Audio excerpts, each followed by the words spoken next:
Peter and John raced to the tomb. It was the race of the century. Excuse me. Mary Magdalene and company had told the disciples that the body of Jesus had been stolen, that the stone had been rolled away, the grave clothes were there, that they had seen angels. The Gospel of John and Luke tell us really more than Matthew and Mark about the resurrection experiences. In fact, what Luke tells us is when the women came to tell the disciples that the body was gone, the disciples thought they were crazy. And so that's the reason why Peter and John ran to the tomb, was to confirm what the women had said. So they run to the tomb. John gets there first, does not go in. Peter gets there and goes in. And what we see as John tells us this story of the resurrection is this unfolding growth in how they saw Jesus. And so what I want to do is kind of go through what John is trying to share with us about our own growth in seeing Jesus. For the first was that they saw without understanding. To see without understanding. The second is to see seeking understanding. The third is to see with spiritual understanding. And the third is to see and be changed. To see and be changed. So, let's draw close to the graveside of Jesus. Let's allow God to open our hearts that we may see what they saw, to feel what they felt. Let's imagine for a moment that we are at the tomb. It begins in verse 5. He bent down and looked in and saw the linen wrappings lying there, but he did not go in. Peter saw, he could see without understanding. When John arrives at the empty tomb, he doesn't go in. He could not believe because he could not conceive of the resurrection. You see, John was actually at the crucifixion. He was there when Jesus was crucified. We have it recorded that Jesus looks down, sees John, the beloved disciple, and says to him, "My mother is now your mother. Take care of her." And we know from history that John did in fact take care of the mother of Jesus in Ephesus. So John is kind of stuck in the crucifixion. He saw the blood coming from his hands, from his head, from the thorn of crowns. He saw the issue of blood and water that came out of his side when Jesus was sick. It was obvious, it was clear that Jesus was dead. How could he be alive? And so, what John uses here is a word, blepo, that means to see, to observe without understanding.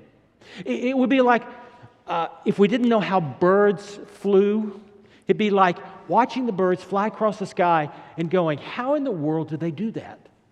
I can see them doing it, I just don't understand how they do it. To observe without understanding. To see without understanding. All of us experienced it at some point in our lives in terms of our faith. We're like John, we come to the tomb, but we want to stay on the outside. It's safer on the outside. On the outside, we're in control. We don't have to change. On the outside, we can believe a little bit, but we don't really have to change the direction of our lives. It is safer on the outside, where we are in control. But hesitation and staying on the outside can undermine our faith and our belief in the risen Lord. Jesus died, I believe, for those outside of the tomb. Jesus died and was raised from the dead so that we might follow him into the tomb and to experience the empty tomb and to experience the victory that he won on that day, on that first Easter for us in the resurrection. Jesus died for those outside of the tomb. And he is calling us to come in and experience his truth and to save us and change us. John, at first, saw without understanding. But we see a change in Peter. Then Simon Peter came, following him, and went into the tomb, and he saw the linen wrappings lying there. Now, Peter sees seeking to understand. Peter may have lost the race, but he entered the tomb first. Peter saw the stone rolled away, the linen wrappings, the empty tomb, and Peter begins to realize that the evidence does not support a body being stolen. If a body was going to be stolen, if there were grave robbers at work, they would not take the time to unwrap the body. That'd be silly. I mean, why would you unwrap a body and take a naked body away? You would just grab it as it is and take it away. But the linen wrappings are unfolded, and then the napkin that's over Jesus' face in the tomb is taken and folded up by its side. Obviously, something else is going on. And so what John tells us is that Peter saw, and he uses the word theero. Theero is a Greek word that means to view intently for understanding, to see trying to understand. He was trying to understand. He was seeking truth. He was seeking what is really going on here. Some of us, like Peter, we are struggling to make sense of this empty tomb. It doesn't fit with our experience of the world. You know, we want proof. We want to see, if Jesus is alive today, we want to see a physical body of Jesus. But what we know from the accounts from the gospel is that that's not the way Jesus comes to us. Jesus comes to us through people. Jesus comes to us through in the Spirit. Jesus comes to us in situations where we find that we are caught, we are alone, we are isolated. And when we believe, Jesus is our only hope. Peter is seeking to understand. Holding back a little. He is so close. He wants to believe. In verse 7, then the other disciple who reached the tomb first also went in, and he saw and believed. Now John, who had hesitated, he finally enters the tomb. And when he enters the empty tomb, something happens. Now he sees with different eyes. At first, he sees without understanding. He's just observing. Now, what we see in John is there is this spiritual element to how John is seeing. It is the word horeo.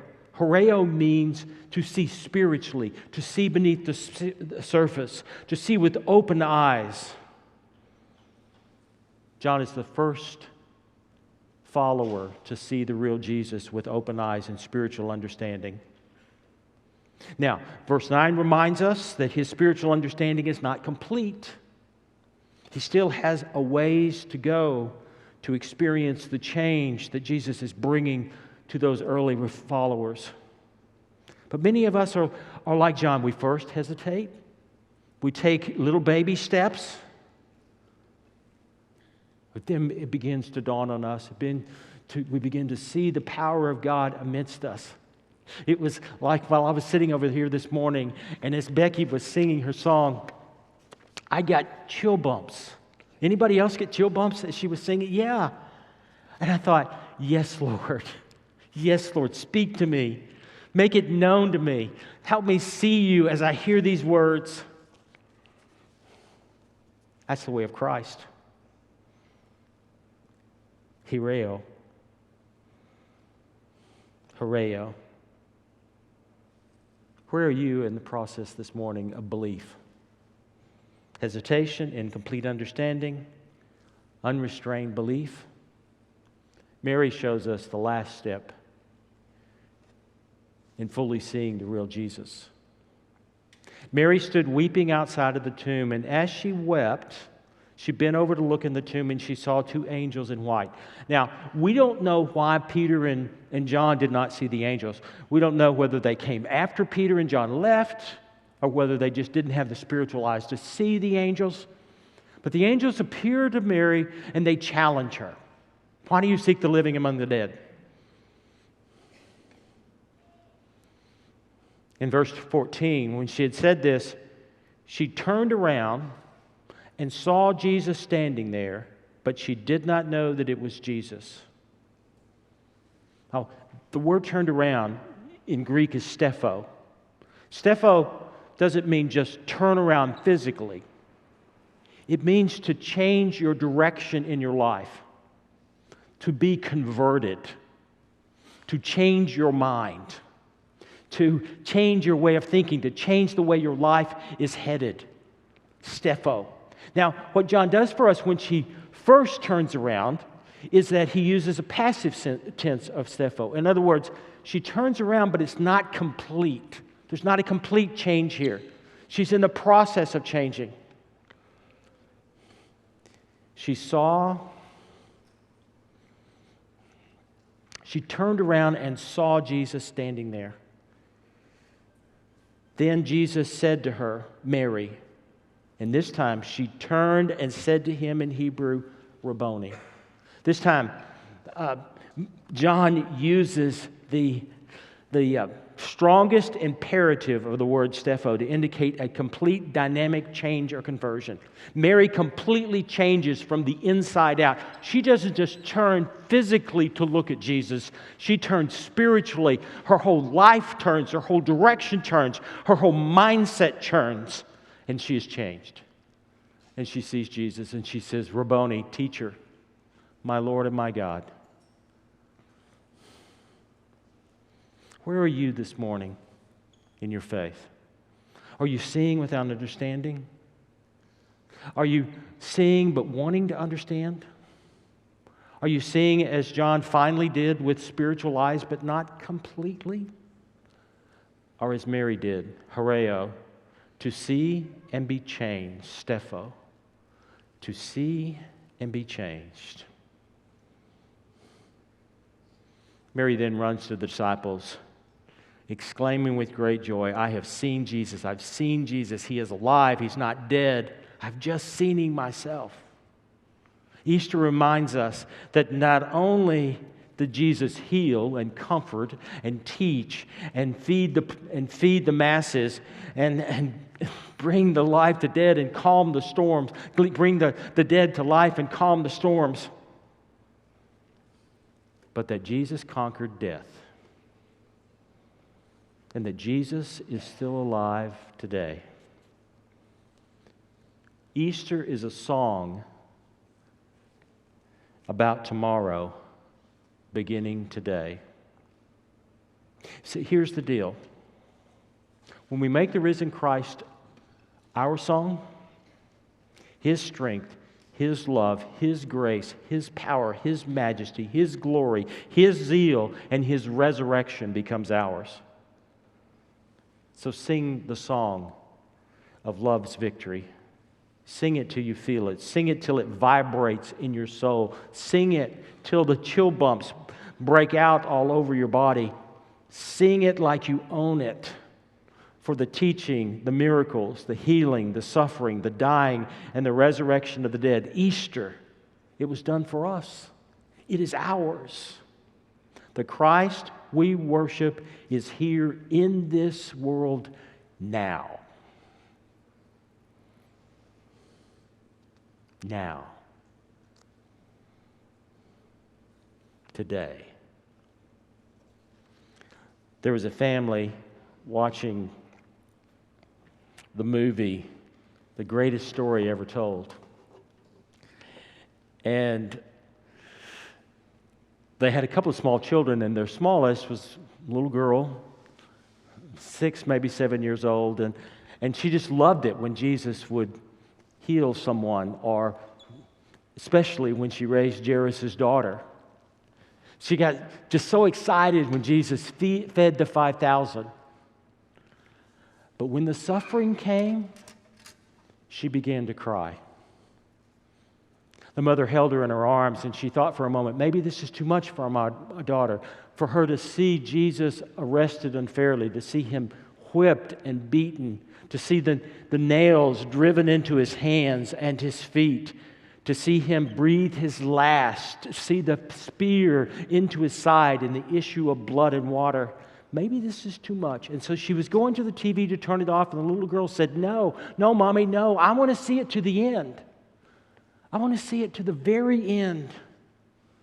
And so the mom sat down and she held her tight, and the little girl watched intently as they took the body down from the cross, as they disengaged Jesus' hands from the nails, as they laid him in the tomb, and as they rolled the stone into its groove to lock the tomb shut.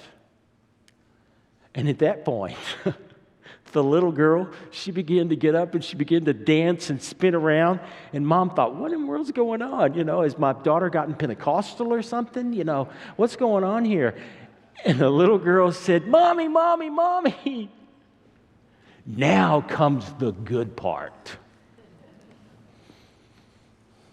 for all of us. Now comes the good part, friends. Now comes the good part.